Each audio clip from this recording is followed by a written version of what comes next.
14 साला अरसलान नसीम लड़का है, उसके ऊपर इल्जाम लगाया गया कि अस्करी टावर जो अटैक हुआ था गुलबर्ग में 9 मई के हवाले से, तो उस इल्जाम में वो जेल में था। रिहाई मिलने के बाद वो घर आया तो घर में दोबारा पुलिस ने रेड शुरू कर दी और उनके वालिद साहब को टॉर्चर किया गया, उनकी बहनों को टॉर्चर किया गया। ये इंसानियत की तजलील है, ह्यूमन राइट्स की वायलेशन है। क्यों तशद्दुद पसंद लोग ही पुलिस में जाते हैं, बहनें बगैर दुपट्टे के हैं, आप उनको बालों से घसीट रहे हैं, आप औरतों पर तशद्दुद कर रहे हैं और इन्होंने इतना टॉर्चर किया कि उसके वालिद साहब जान से हाथ धो बैठे। फिर आप उनको कह रहे हैं फटाफट दफनाओ इनू, कोई पोस्टमार्टम नहीं होना। ये सिर्फ सियासी इंतकाम है। अरसलान का ताल्लुक पीटीआई जमात से नहीं था। उसके मोबाइल से मैसेज करके अरसलान की बहनों को भी बुलवाया गया, वहाँ पे उनकी भी तजलील की गई। मोहल्लेदारों ने जनाजा करवाया और अरसलान नहीं जनाजे में शरीक हो सका, ना ही उसकी बहनें शरीक हो सकी। जब पुलिस की कस्टडी में डेथ हुई है तो उसके जिम्मेदारान पुलिस हैं। ऐसा मैंने कश्मीर में होता देखा है, ऐसा मैंने फलस्तीन में होता देखा है। मैं सख्त अल्फाज में मजम्मत करता हूँ। अस्सलामुअलैकुम। जो डेली धरती के साथ मैं आपका मेज़बान फहद हसन। नाज़रीन, सोशल मीडिया पे गर्दिश करने वाली एक वायरल खबर ये है कि अरसलान 14 साला नाज़रीन बच्चा जो पुलिस की गिरफ्त में आ जाता है और 1 महीना चंद दिनों के बाद उसको रिहाई मिलती है, तो फिर दोबारा रात को पुलिस उसके घर रेड करती है और उसको फिर गिरफ्तार करके ले जाती है। बाप जो है वो पुलिस के आगे हाथ जोड़ते हैं, माँ पुलिस के आगे हाथ जोड़ती है, मगर किसी पर भी रहम ना करते हैं। इस वक्त मेरे साथ फैसल जट साहब मौजूद है, एडवोकेट है। इनसे जानते हैं कि आखिर अरसलान का ये क्या मामला है। सोशल मीडिया पे गर्दिश करने वाली खबर, ये क्या इस सब का मामला है कि उसको अपने सगे बाप के जनाजे पर भी शिरकत की इजाज़त ना दी गई, जबकि उसको बेल हो चुकी थी। अस्सलाम वालेकुम जी। जी वालेकुम सलाम। कैसे हैं फैसल? अल्हम्दुलिल्लाह ठीक ठाक। अच्छा फैसल साहब, मुझे ये बताइएगा कि सोशल मीडिया पे गर्दिश करने वाली खबर अरसलान की, कहा जा रहा है कि ये पीटीआई का कारकुन था, फिर कहा जाता है कि नहीं ये कारकुन नहीं था, ये वैसी आवारागर्दी है, मतलब लड़के बाहर सड़कों पे निकलते हैं। क्या मामला है अरसलान का? देखें, ये तो बड़ा ही अफसोसनाक वाक़या है। 14 साला अरसलान नसीम लड़का है, उसको उसके ऊपर इल्ज़ाम लगाया गया कि अस्करी टावर जो अटैक हुआ था गुलबर्ग में 9 मई के हवाले से, उसमें जियो फेंसिंग के जरिए कि वो वहाँ से गुजर रहा था, तो वो इस वजह से उसको गिरफ्तार किया गया कि जी ये इसके करीब था। तो उस इल्ज़ाम में वो जेल में था।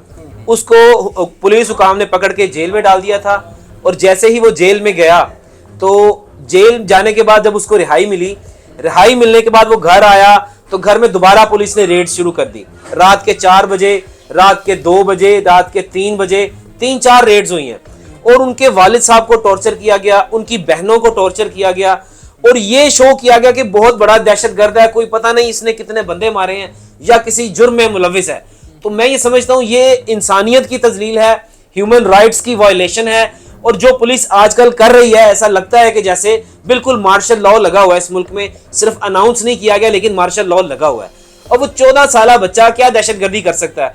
फिर उसकी वालिदा, और वो जो हमें सुनने में आया, उसकी वालिदा ये कहती रही कि ये दिल के मरीज हैं अरसलान के वालिद साहब, आप टॉर्चर ना करें, शोर ना करें, यहाँ पे इनको कुछ हो सकता है आपकी। लेकिन पुलिस जो है वो किसी की एक नहीं सुनती।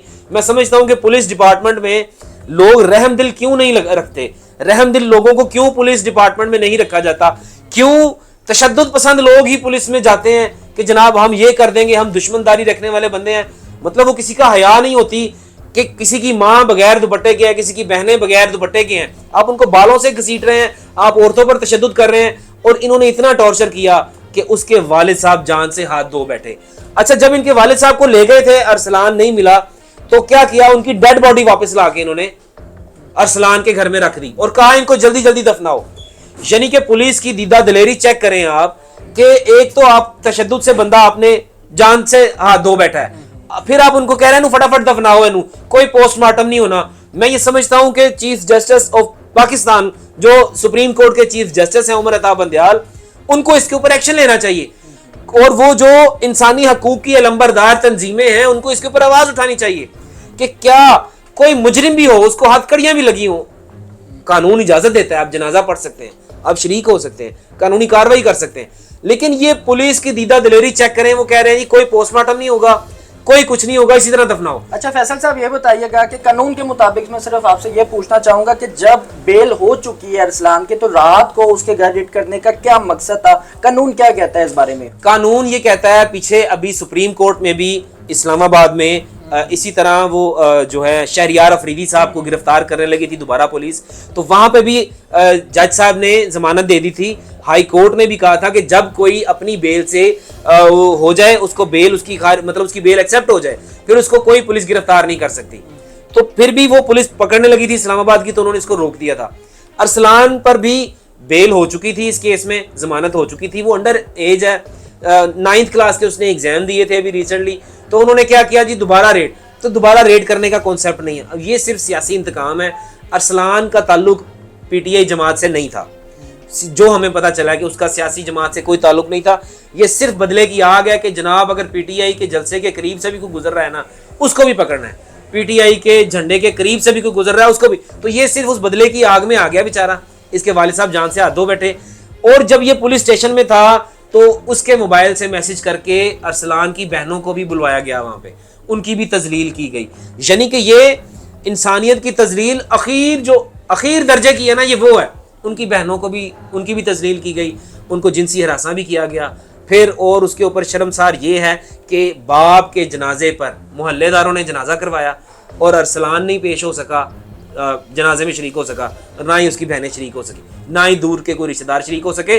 उसका वालिद एक शरीफ और नफ्स इंसान था। फैसल साहब ये बताइएगा कि जनाजा इतनी जल्दी में कराने की क्या वजह थी? क्या कोई डेड बॉडी का मसला होता है ना कि डेड बॉडी गल जाती है या फिर मसला हो जाता है? अगर ये नहीं मसला था, फिर इतनी जल्दी जनाजा करने की क्या वजह थी कि सगे बेटे को, सगी बेटियों को अपने सगे बाप का मुंह देखना नसीब ना हो सका? वजह ये थी कि पुलिस उसमें मुजरिम जो लोग थे वो शामिल हो जाने थे, क्योंकि जब भी किसी की कोई डेड बॉडी होती है, कोई इंसान, और वो पुलिस की कस्टडी में उसकी डेथ हुई है, जब पुलिस की कस्टडी में डेथ हुई है तो उसके जिम्मेदारान पुलिस हैं। इन्होंने क्या किया कि ये जनाब अगर पोस्टमार्टम हो जाएगा तो इन पर ब्लेम आएगा। अब ये इन्होंने जल्दी जल्दी उसको इसलिए दफनाने के लिए वो कह दिया। और मैं हैरान हूं, ऐसा मैंने कश्मीर में होता देखा है, ऐसा मैंने फलस्तीन में होता देखा है। इसराइली फौजी जुल्म बर्बरियत करते हैं कश्मीरियों पर, कश्मीरी अपने जनाजे लेके जा रहे होते हैं, उनके ऊपर बमबारी होती है, उनके ऊपर फायरिंग करते हैं, कहते हैं कोई जनाजा ना पढ़ सके। तो ये अफसोसनाक बात है, और हमारा पाकिस्तान किस नहज की तरफ जा रहा है ये सोचना पड़ेगा हमें। और मैं ये कहता हूं, इतना दिल दुखी हुआ कि पाकिस्तान में रूल ऑफ लॉ की जो सुपरमेसी है वो खत्म कर दी है, धज्जियां उड़ा दी गई हैं। पीडीएम जमात ने मजाक तो बनाया, ठीक है, सियासी जमातों की अपनी लड़ाई होगी, लेकिन उसमें अवाम बेचारी पिस के रह गई है, बड़ा बुरा हाल हो गया। फैसल साहब ये बताइएगा कि पुलिस ने तो क्लेम किया है कि हमारी जानिब से किसी भी तरह का कोई भी तशद्दुद नहीं किया गया अरसलान या उसकी फैमिली की जानिब। अगर पुलिस का तशद्दुद नहीं किया गया तो उनके घर में रेड आसमानों से फरिश्ते उतर के करके गए हैं। मैं समझता हूं लाहौर पुलिस के बड़े बड़े काबिल अफसरान भी हैं। ये सोचना पड़ेगा कि पुलिस के अंदर रहम दिली की कोई चीज नहीं है। ये तो भारतीय फौजी जो कश्मीर पर मजालिम करते हैं, ये तो उनसे भी आगे गुजर गए हैं। तो अब तो हमें ये सोचने पर हम मजबूर हो गए हैं कि हमें इंडिया को फतह करना है, उनको उनसे जीतना है, या हमें अपनी जानों और अपनी इज्जतों की हिफाजत करनी है। ये एक सवाल है बहुत बड़ा। बेहतर हो गया। फैसल साहब ये बताइएगा कि कानून के मुताबिक अरसलान का केस कहाँ देखते हैं आप? देखें, अरसलान को अगर बेल मिल गई है, अगर जुर्म साबित नहीं हुआ, उसको जिस्मानी रिमांड पर दिया गया था, फिर शनाख्त परेड पर उसका केस चल रहा था। उनके वकील राणा इंतजार जो लाहौर बार के सदर हैं, उन्होंने भी अपना मौकफ दे दिया है, तो मैं उनसे ज्यादा बेहतर मौकफ तो नहीं दे सकता। लेकिन जो मैं देख रहा हूं कि अरसलान के ऊपर कोई भी चार्ज नहीं लगा, कोई ऐसा प्रूफ नहीं मिला कि जिससे साबित हो कि वो 9 मई के वाकयात में मुलव्विस था। और दूसरा, अगर था भी तो कानून के अंदर अपने आप को पेश कर रहा है। अदालत का फर्ज है सजा दे, अदालत ही जो है उसको सजा देती है, अदालत ही करती है। पुलिस का ये राइट नहीं है किसी की जान ले, किसी को मारे, तशद्दुद करे और किसी घर के तकद्दुस और 4 दीवारी का तकद्दुस को पामाल करे, ये पुलिस का राइट नहीं है। बेहतर हो गया। फैसल साहब ये बताइएगा कि पुलिस की तरफ जो इल्ज़ामात लगाए गए हैं, ये कितनी सदाकत है कि अरसलान की बहनों को हरेस किया गया और वहाँ पर बुला के जिस तरह से मेंटली टॉर्चर किया जाता था? पाकिस्तानी जो पुलिस है, पंजाब पुलिस है, इसमें बड़े बड़े अच्छे नौजवान भी हैं। मैं सारी पुलिस को ब्लेम नहीं कर रहा, और करना भी नहीं चाहिए, क्योंकि अच्छे ऑफिसर्स भी हैं, पढ़े लिखे लोग भी हैं, लोग बड़े बड़े हमदर्द लोग भी हैं। एक ऐसा पुलिस ऑफिसर भी है लाहौर में जो कैवलरी ग्राउंड में रहता है, जो बच्चे हैं जिनके सर पे माँ बाप नहीं है, उनको रख के पाल रहा है, वैसे पुलिस ऑफिसर भी हैं। लेकिन ये जो पुलिस है जो इनकी बन गई है कि सियासी हथकंडे इस्तेमाल करना, मैं कहता हूँ ये गलत है, ये नहीं होना चाहिए। पुलिस को सियासतदानों के हुक्म पर नहीं चलना चाहिए। तनख्वाह सरकार से लेते हैं और सरकार का काम करना चाहिए। पब्लिक सर्वेंट है पुलिस ऑफिसर जो है, गवर्नमेंट मुलाजिम जो होता है वो पब्लिक सर्वेंट है।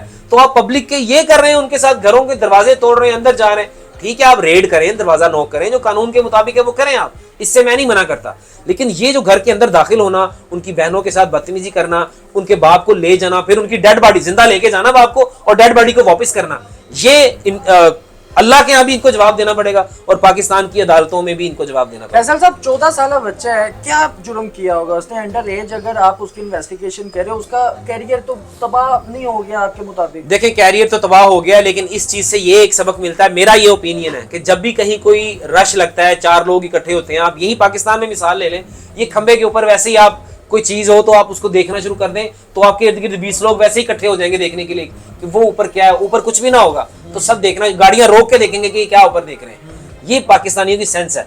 अब वो जो अगर अस्करी टावर में आग लगी हुई थी, उस वक्त जब आग लगा रहे थे, जब कोई शर पसंदी हो रही थी वहां पे, तो ये बच्चे, अक्सर बच्चों की आदत है कि इकट्ठे होकर देखना कि क्या हो गया। अब ये 14 साल बच्चा हो सकता है वहां पे जा रहा हो किसी घर के काम से, तो वो भी इकट्ठा वहां पे रश में जाके देख रहा हो कि क्या हो।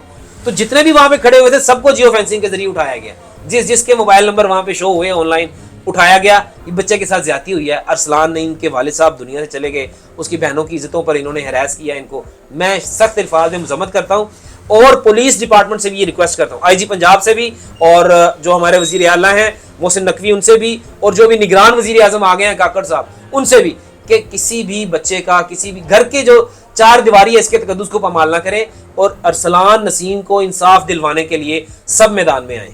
बेहतर हो गया। नाज़रीन, फैसल जट साहब हमारे साथ मौजूद है, जिनकी गुफ्तगू आपने समान फरमाई। आप भी अपनी राय का इज़हार कमेंट सेक्शन पे कीजिएगा कि आखिर आपको क्या लगता है, ये केस कहाँ जाता हुआ नजर आ रहा है। इसी के साथ अपने मेज़बान को इजाज़त दें। अल्लाह हाफिज़।